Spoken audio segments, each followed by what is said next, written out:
Welcome to a quick tutorial on how to manage some of your page infrastructure as well as your menu infrastructure and add different things in terms of a menu. Now, my menu is done for the particular course that I'm showcasing this out of. However, I'm going to go over a couple of basics and also create another menu just so you can see how it's done. The first thing I'm going to do is just show you that my default is to have this menu across the top. But if I come over here, there's a little tiny gear. I can click on that and I can choose that to the side navigation. And actually, before I do that, let me just show you. If I hover on my home area here, my home page is this piece, but now I can click and jump to some of my specific areas here, or I could go back to my home. So right now it's a drop-down menu on my side here. Whereas if I wanted that to change to a side navigation, I could click over here, and now notice that it has gone away from the top, and now I can click on the drop down, and here it is over on the left hand side.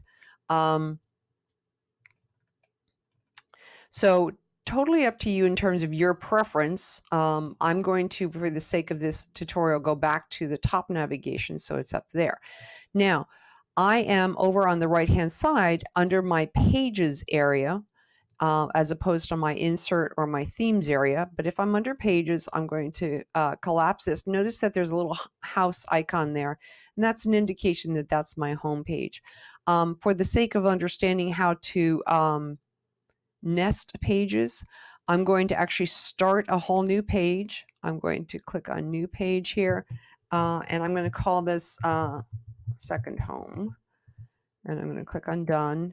And here is my second home page. And obviously, because it's a blank page, I would want to insert some text. And here's my hyperlinked menu, or I type in whatever I want in this particular, up to and including directions to go up to the menu up top or to the left and choose other things, right? I'm going to click on publish every now and then. It's analogous to saving, and I do like to save early and save often. So I'm going to come back over here to pages. If I wanted to make this my home page, I could click on the drop down and I could just choose make home page. Notice that now if I go to second home, it defaults to this as my home page. Notice that it's got the little home icon. I'm going to actually switch that back. And now that has switched back. Now what I want to do is I want to show you how to create a subpage here. There's a couple different strategies. I could click on the drop down and I can click on add subpage. And I'm going to be very verbose here, subpage 1, and click on done. And obviously that just creates that as a subpage. But what happens if I'm clicked up here to home or to second icon, or more importantly, if I'm clicked nowhere over here? And that is really a Google trick, that if you don't want to nest something or put something underneath it, you really want to be not clicked in anywhere. So notice here I've selected home page. If I were to create a new page, it would tuck itself under the under the second home page.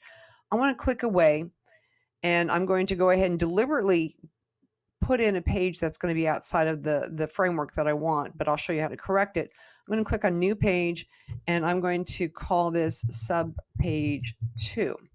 And so now notice here that it is sticking out. It is at the same level as my second home page, whereas what I really want is it to be nested under this second home page. So how do I get it to nest under this particular page?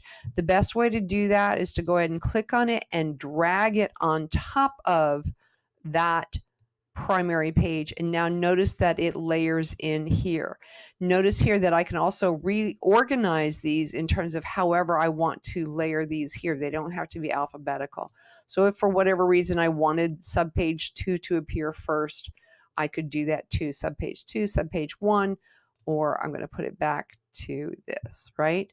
And then in terms of creating these hyperlinks over here, again, it's been my experience that the most important part, if I don't want it to be a part of this submenu, where I could do, for example, actually, Now, normally under the name, I'd actually put something more sophisticated or at least more descriptive, such as just Google search or something like that. I'm going to click on done, and it adds it in there. But similar idea, I can drag that into a submenu, and so now you can see it listing there, right? If you don't want it to be a submenu, you can pull it all the way out, and now it's going to layer into the rest of the menus. So by creating pages and then dragging and dropping them on previous pages, that nests them. But you can create pages and you can create new links. So hopefully this shows you how to do all of this kind of thing in terms of setting up your menu. And one more quick tip here, really quickly. If you wanted to hide something from the menu, perhaps you don't want to nest it for whatever reason, but you don't necessarily want it showing up on the toolbar above. So for example, here, this google.com. I can click on hide from menu. Notice that it has a little different symbol with a little crosshair through it. Similar to this, I can hide this from the navigation, and then that brings me back to my regular menu. So you can have a lot of different pages over here and choose to hide them. So I hope this has helped in terms of your organization of your menus and building them out in Google Sites. Talk to you later.